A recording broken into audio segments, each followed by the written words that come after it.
സങ്കീർത്തനം 71 മുതൽ 75 വരെ ചോദ്യങ്ങളും ഉത്തരങ്ങളും. ഒന്നാമത്തെ ചോദ്യം: എൻ്റെ വായ് ഇടവിടാതെ നിന്റെ നീതിയെയും രക്ഷയെയും വർണ്ണിക്കും എന്ന് പറഞ്ഞതാര്? ഉത്തരം: ദാവീദ്. രണ്ടാമത്തെ ചോദ്യം: പർവ്വതങ്ങളിലും കുന്നുകളിലും ജനത്തിന് സമാധാനം വിളയുന്നത് എന്തിനാലാണ്? ഉത്തരം: നീതിയാൽ. മൂന്നാമത്തെ ചോദ്യം: ഇശ്ശായി പുത്രനായ ദാവീദിൻ്റെ പ്രാർത്ഥനകൾ അവസാനിച്ചിരിക്കുന്നു എന്ന് വായിക്കുന്നതെവിടെ? ഉത്തരം: സങ്കീർത്തനം 72:20.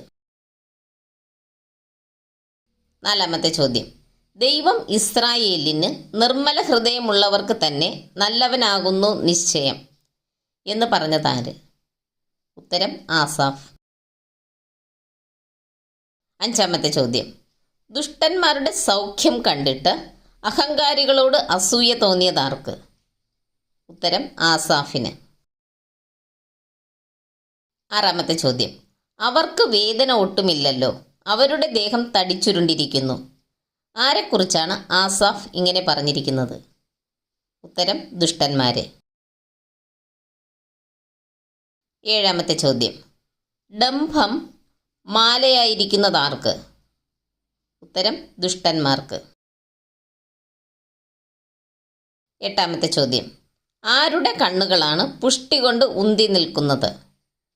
ഉത്തരം: ദുഷ്ടന്മാരുടെ. ഒൻപതാമത്തെ ചോദ്യം: ഉന്നത ഭാവത്തോടെ സംസാരിക്കുന്നതാര്? ഉത്തരം: ദുഷ്ടന്മാർ.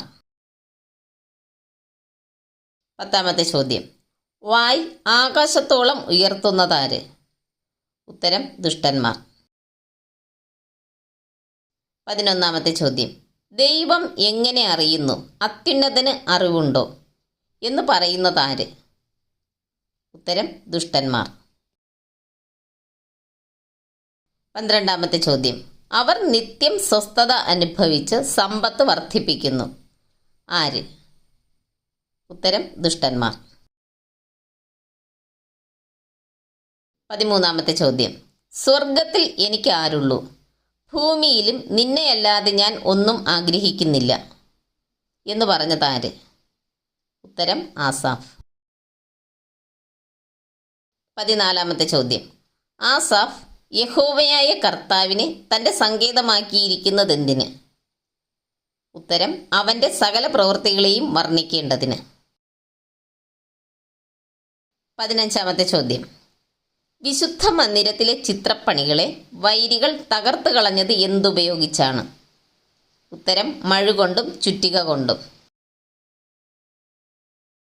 16ാമത്തെ ചോദ്യം: ദൈവം ലിവ്യാഥാൻ്റെ തലകളെ തകർത്ത് അതിനെ ആഹാരമായി കൊടുത്തതാർക്ക്?